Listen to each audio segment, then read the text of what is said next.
Okay, we're live. Hi, guys. How is everybody doing? So, today I have a very special guest with me.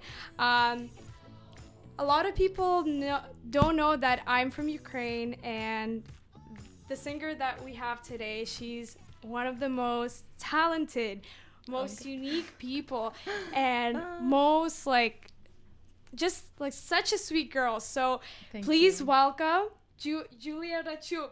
Thank you so much. Thank you. It's my pleasure to be here. Thank you for having this with me. You know, this is kind of cool because I've watched The Voice when I was little. Obviously, you were also little, but my parents used to say, "Oh my gosh, this girl has such a nice voice. She's a voice." Because we always talk about a lot of, if you don't know, Ukraine, we have The Voice of Ukraine. Yeah. And so basically, me and my parents would sit down, we would watch it, and we're like, yeah, Frankivsk, yeah, from the city. So that was so cool. And it's crazy how I get to meet you and you get to be here. It's awesome, honestly. Thank you for being here. Thank you so much for having me here. Honestly, I think every Ukrainian family has that tradition of watching The Voice. Oh, It's such a huge thing. Yeah. So. Oh, yeah. So for our audience, could you please tell us about yourself, like your hobbies? What do you do? So my name is Julia, as she has already mentioned. I find myself a very artistic person. Nothing too unique, I think. I do a lot of music. Very keen on film as well.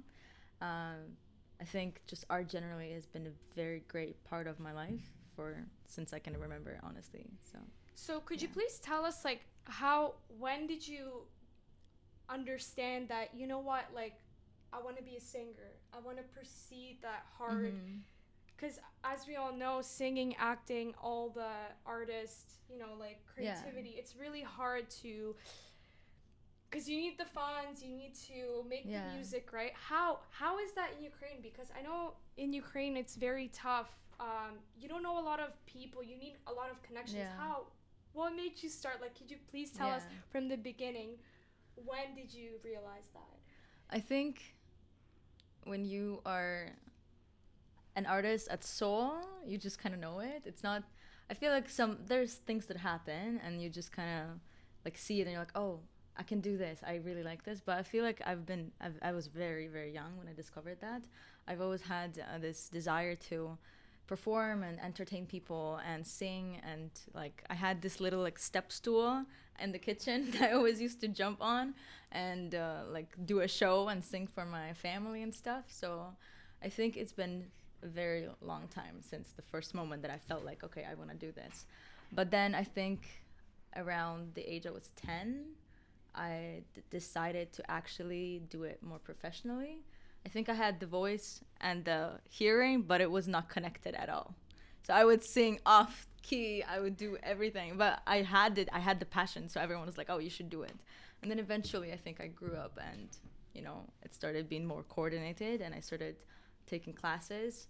Now about Ukraine, I think the voice gave me some kind of jump start, because when you're on such a big show, which is like one of the biggest singing shows in Ukraine, you meet a lot of people. It's a great network of different producers and artists and musicians and other singers. So that definitely gave me like a push. And I just used everything I had at that moment to kind of jumpstart the career as well. So how was the process onto getting onto Voice? Like, because I know it's very tough. They take auditions. Yeah.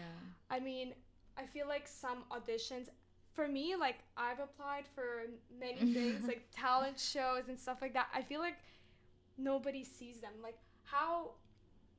what do you think? Like, did you just submit an audition? Like, did your parents help you submit an audition? Like, what happened? Like, when you found out that they're taking you on the show, how did you feel? What was your emotions? It was honestly the least expected thing. I did not plan it. It was very spontaneous how this whole thing happened. I knew that they were doing a casting for the Voice auditions. It wasn't as serious. It wasn't like my goal, like, yes, I want to get there. I was already doing music and I was already performing a lot around Ukraine and Europe, and I was participating in lots of festivals and competitions and concerts. So it wasn't like, hey, I want to do this, another competition, right? So it was not something I planned or expected, but then it happened. And it was actually so quick. Like I know that they have like 40,000 of people applying for this, and it's insane to get there, to even audition, like, and be actually filmed before they start actually filming the show. So honestly, I'm just like my 4-leaf clover, my lucky charm. So also, not only you got to be on the show, you got to be a semi-final or a finalist? Yeah, semi-finalist, yeah. How was that? That is crazy. Do you guys do any trainings? What like team were you on? Yeah. Oh, we have this amazing artist, Monetic, in Ukraine. He's very popular. So it was his first time being as a coach on The Voice. So I got to be the last person who got to the show, and after that the blind auditions were done. So they had, I don't remember how many. I think they had 18 people in each team, and there was 3 teams. So how much is that? 56? Guys, I failed now, so I wouldn't know. I don't remember anymore. Do the math, guys. Do the math. Yeah. So around 50. Everyone was already there. They already, like, everyone pushed the button. The teams were full, and he had one last spot, and over 40 people auditioning. Wow. So I got that crazy. One. Well, I think it was so nerve-wracking. Honestly, there were so many people, and we were all in this tiny room. And everyone knows it's one last chance, and like anyone can go up right now, and he can push that button, and that's it, and we're done. Nobody gets no, to so audition. we wouldn't even be able to sing, even go on stage or say a word. Yeah, so that's crazy. I think I was ripping my hair out at some point. It was so stressful. How do you cope with that nervous? Like, obviously I don't. You just went on. I just feel it. I think it's just because as a singer, you need to control your voice. You have to be in focus. Yeah. I feel like if anybody was on that stage, would be like, and the voice. Honestly, I feel like in that moment, I just said to myself, okay, you've been here for 6 hours. This is how many people went on stage, performed, and they didn't get that chance. So if you go up and you screw this up, it's on you. This was my exact thought process. So I went up, and I think on the video you can even see, like, everyone was asking me, Julia, why do you look so mad? I was like, I'm not mad. Honestly, I was just so stressed. I was like, okay, this is your chance. You take it or leave it. That's it. Can you please tell us what song you sang? And can you please sing us a little demonstration? Can you show us a little demonstration of the song? Let's go back in time, okay. You know. I sang Sam Smith. I'm Not the Only One. Yeah, it was not a song for a 14-year-old at that time, but it was. I love Sam Smith. I think he's great. So it's a hard song. Like, yeah. It's. Can you please sing it to us? Okay. That would be okay. You can do it. You and me were made a vow, for better half hours. I can't believe it's over now, but it's true. Na na na, it hurts. You say I'm crazy, 'cause you don't think I know what you've done. But when you call me baby, I know I'm not the only one. Wow. Everybody applaud. This, I'm telling you guys, like, I'm just so sad that people don't get to see artists like this, because they actually know how to perform, how to control their voice. They have this stage performance. I am so. Did you see my stage performance? No, listen. Like, if I was about to perform, it would be. Listen, I used to be so confident. I did it so many times. I was on stage like 3 times a week, and think after coming to Canada, I've had such a long break. So that's my other question. Can you please tell us, how did that change? What? Yeah. Because I know, well, for the audience, you came to Canada.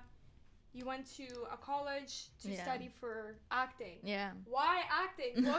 What was your next step? Like, Can you please tell us how it was? People always ask me like, okay, Julie, are you an actress or a singer? And for me, it's like, why can't I be both? Like, we are so many things. Everyone is so many things. You're not just this one person, this one job that you have, or like, you know, creative people are very like dancers. And just anyone. Like, a mom is also a wife and a cook and a home taker. You know, it's so many things. So why can't I be both? And I think it goes so hand in hand. Like, if I were to get an acting role, and like, but it's a musical, right? And I can actually sing, so it's like a win-win. And then the other way around, I think acting has actually helped me so much to get in touch with actual emotions. So anytime that I sing now, it's not just like, hey, like, I can sing pretty. No, it's actually it's like I feel it. I know what I'm talking about, and I try to connect with my personal life. Can you agree with me on this? Because a lot of people think singing and acting is just singing because you have a beautiful voice, or acting because you know the words, but it's not true. It's how you connect with the music. How do you connect with the role that you have, right? So a lot of people don't know that, but that's really good that you tried something new for yourself, because anyway, if you want to write music, you want to connect, now you know how to connect because acting has helped you out. Have you tried dancing? No, but everyone thinks that I'm a triple threat for some reason. That's because I dance all the time, and I'm not a dancer. Like, I just feel the music. I feel, because I'm a musician, like, I feel the rhythm, the music, and I just let my body move. And this is one rule that I have, like, dance like no one's watching. Obviously, don't like go up on the table at any moment.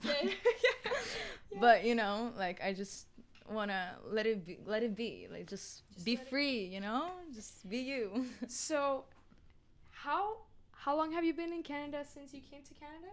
4 years now. 4 years, wow. That's so a long time. What has changed?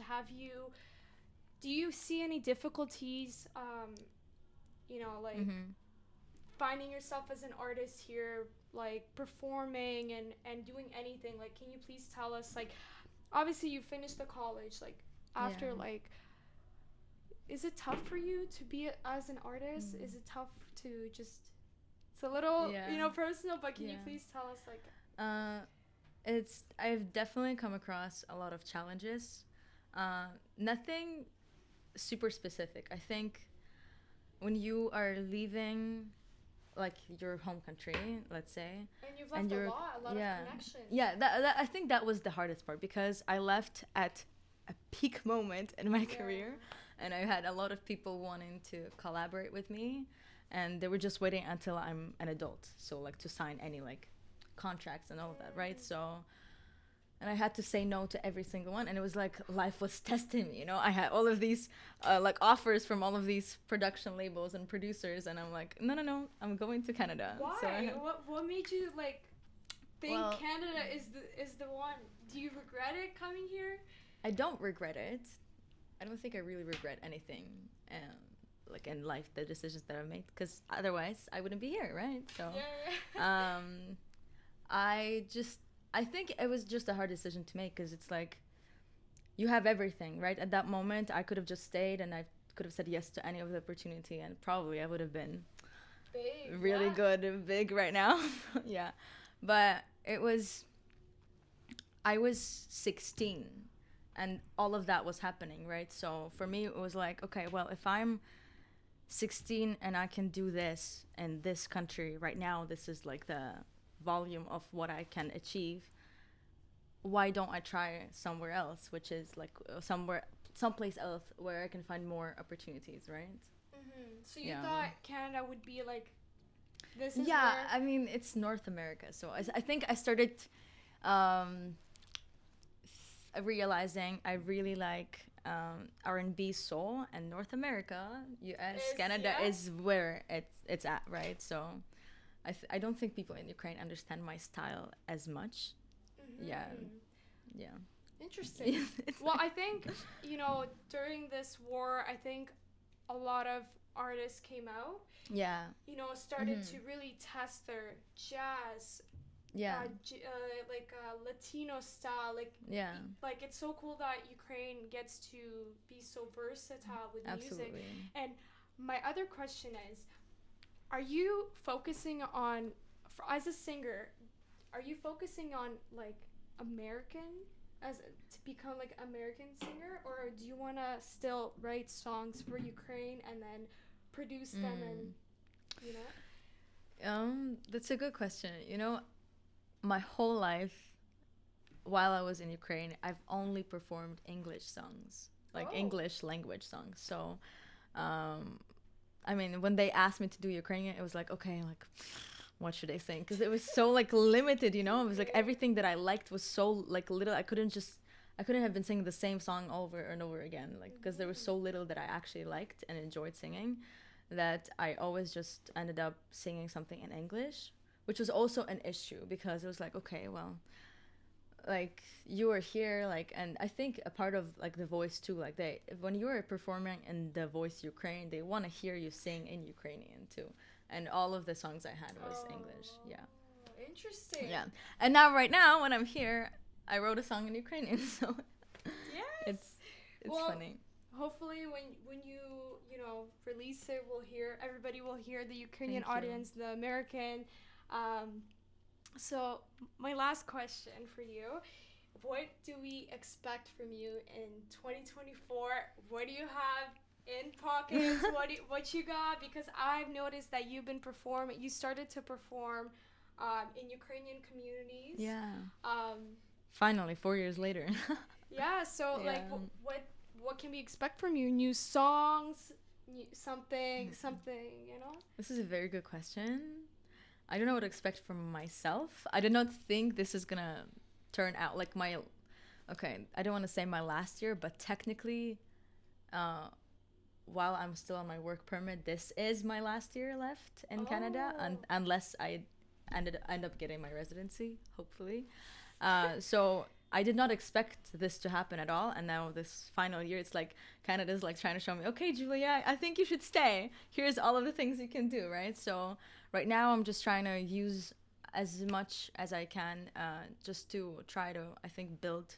And I think, okay, these 4 years I've been focused on many other things other than art, apart from school, like that was acting, and just working so much that I've made a lot of excuses not to do it, or it's been a lot of difficulties and challenges, and I feel like I've been mad at myself for a long time for procrastinating, and especially only right now, by yourself, family or anybody. And I think just a couple months ago I was like, okay, you shouldn't be mad. Instead of being mad, just start doing something right now. So right now, these last 2 months, it's been a lot of happening that I'm just hoping and expecting this to continue, and use this whatever time I have left as much as I can to make and create as much art as I possibly can.